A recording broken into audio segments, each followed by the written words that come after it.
આંબલાના તારા કોઈ દાડો અમે ગણ્યા નથી, જ્યોતિષ વિદ્યા અમે ભણ્યા નથી, પણ મારી માતા મારું ભવિષ્ય ઉજળું લખજે.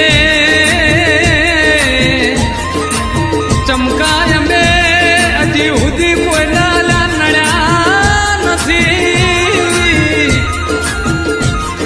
મારી દેવીની દોરેલી